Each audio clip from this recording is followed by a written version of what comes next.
Morning. आज हमारा third lecture है इन्वायरमेंट स्टडी का। तो आज हम डिस्कस करेंगे ऑब्जेक्टिव ऑफ इकोलॉजी।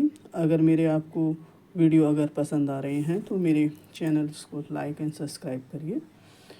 तो हम चलते हैं आज के टॉपिक पे, objectives of ecology. Very important है, तो हम इसकी इम्पोर्टेंस ऑफ इकोलॉजी को हम बात करते हैं। Comprehensive understanding and of its objectives. तो ऑब्जेक्टिव्स क्या हैं? फर्स्ट पॉइंट है हमारे पास, that is the local and geographical distribution and the abundance of the organisms, like the जैसे हैबिटेट, कम्युनिटी या बायोग्राफी है, बायोजियोग्राफी। वेरी वेरी इम्पोर्टेंट कि जो हमारे जो डिस्ट्रीब्यूशंस हैं तो वो हमारे किसके अकॉर्डिंग हैं? वो हमारे हैबिटेट के, कम्युनिटी या फिर बायोजियोग्राफी, उसके बारे में। सेकंड है temporal changes in the occurrences and the abundance and the activities of the organism, यानी कि जैसे हमारे seasonal, annuals, geography, logical, geological. It means क्या है कि एकदम हमारे इकोलॉजिकल में एकदम अचानक से जो चेंजेस हैं उनकी एक्टिविटीज़ ऑफ द ऑर्गेनिजम्स के हैं। थर्ड पॉइंट हमारे पास क्या है कि the inter relationship between the organism in the population and the communities. ठीक है, यानी कि मैं पहले भी डिस्कस कर चुकी हूँ, इकोलॉजी क्या है, हमारा एक इंटर रिलेशनशिप है living and the non living things में। अगर कोई भी चेंजेस अगर हमारे क्लाइमेटिक कंडीशंस में होते हैं तो जो उनका इंटर रिलेशनशिप है, यानी कि जो ऑर्गेनिजम्स का है, वो भी क्या होगा, डिस्टर्ब होगा। नाउ नेक्स्ट पॉइंट है स्ट्रक्चरल जो अडेप्टेशंस हैं या functional adjustment of the organism to their physical environment. ठीक है, नेक्स्ट पॉइंट है the behaviour of the organism under the natural conditions. तो ये हमारे पास इथोलॉजी, यानी कि जो हमें behaviour of the organism under natural conditions के बारे में जो बताता है, हम उसको क्या बोलते हैं, ethology. Now next point is the evolutionary development all these interrelations. Next point है biological productivity of the nature and its relations with the mankind. ये हमारे पास इम्पोर्टेंट पॉइंट हैं। नेक्स्ट पॉइंट हमारे पास क्या है, that is the development of the mathematical models to relate the intersection of the parameters and the predict effect. यानी कि हमारे पास जो डेवलपमेंट, हम मैथमेटिकल मॉडल्स की बात करते हैं, पैरामीटर्स की, यानी कि कुछ पॉइंट्स हम एक्सपेरिमेंटली लेके चलते हैं, कुछ ऑब्जर्वेशन, तो वो कोरिलेट करते हैं कि कितना हमारे पास, यानी कि हमारे इन्वायरमेंट में डेवलपमेंट हुआ है, यानी कि सिस्टम एनालिसिस की बात करते हैं हम। नेक्स्ट पॉइंट है हमारे पास, that is the conservation and the management of the natural resources and the pollutions. यानी कि जो हमारे पास किस तरीके से हम अपने जो हमारे पास रिसोर्सेज हैं उनको हम किस तरीके से कंजर्व कर सकते हैं, कैसे उनकी मैनेजमेंट कर सकते हैं, क्योंकि कुछ जो हमारे पास सोर्सेज हैं वो कैसे हैं, हमारे पास लिमिटेड सोर्सेज में हैं, तो उनका हमें मैनेजमेंट भी आना चाहिए, जो नेचुरल रिसोर्सेज हैं।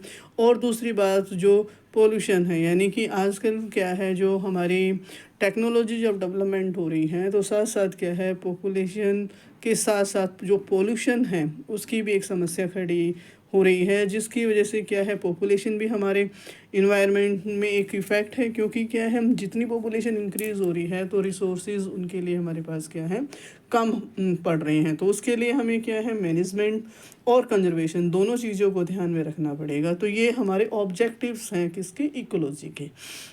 नेक्स्ट पॉइंट है very important point, that is the fundamental of the ecology. यानी कि हमारा जो बेसिक है इकोलॉजी का वो क्या है, हम अब डिस्कस करेंगे। फंडामेंटल ऑफ इकोलॉजी, तो फंडामेंटल ऑफ इकोलॉजी में हमारे पास फर्स्ट पॉइंट है, यानी कि जो ऑर्गेनिज्म एंड देयर इन्वायरमेंट, यानी कि जो ऑर्गेनिज्म हैं और उनका इन्वायरमेंट है उसके रिलेशंस में, जैसे भी मैंने पहले डिस्कस किया है कि लिविंग एंड नॉन लिविंग जो थिंग्स हैं that can be correlate and form the ecology. तो इट मीन्स क्या है कि जो ऑर्गेनिज्म है and environment have the strong relations and these are related to each other. For example अगर हम बात करते हैं, pollutions can harm the environment. ठीक है, यानी कि जो पॉल्यूशन है वो हमारे इन्वायरमेंट को हार्म करता है। And so there for the organism we also know about the relationship between the certain organisms like the bacteria and the fungi are organism and that cause disease in other organisms, like the way जो organism and their environment है that can be interact, क्या है, interact है in many ways. तो किस तरीके से हम सजेस्ट कर सकते हैं कि everything is connecting to everything else, describe the relations between the organism and their environment. Very important line है हमारे पास कि everything is connecting to everything else, यानी कि हर चीज़ एक दूसरे से कनेक्ट है। नाउ सेकंड पॉइंट हमारे पास आता है, दैट इज़ द बायोस्फीयर। तो बायोस्फीयर क्या है, बायोस्फीयर में हमारे पास सारी चीज़ें ये मिलकर बायोस्फीयर बनाती हैं, जैसे हाइड्रोस्फीयर हो गया, एटमॉस्फेयर हो गया, लिथोस्फीयर हो गया, यानी कि जितने हमारे पास स्फीयर्स हैं उनको इन्वॉल्व करके हमारे पास क्या है, बायोस्फीयर बनता है। और जो बायोस्फीयर क्या है उसको हम क्या डिफाइन कर सकते हैं, that is the portion of the earth that supports life is called the biosphere, यानी कि the biosphere extends from the several kilometres up in the atmosphere to the deepest part of the oceans, and sometime the biosphere is called the ecosphere because the three regions of the biosphere, air, water, land are connecting. If the chemicals की बात करें such as the pesticides are sprayed into air and they may be eventually pass into the water system or many cover the land, and fertilizer separate on the surface of the land and may go into the water or air. Care must be taken to the protect all the parts of the biosphere and so that organism in each part is survive. Now the every organism in the biosphere depend on the environment for the survival, यानी कि कोई भी organism है अपने को जीवित रखने के लिए, सर्वाइव करने के लिए क्या है, that can B depend on the environment, वहाँ के इन्वायरमेंट पे डिपेंड है। The environment supply organism with the energy and the material for the growth and repair, and the plants use the sunlight, water, carbon dioxide and inorganic nutrients for the photosynthesis, and the animals use plants and other organisms for their supply of energy and growth. Fungi and the bacteria are get their energy and materials by decomposing dead matters and the wastes.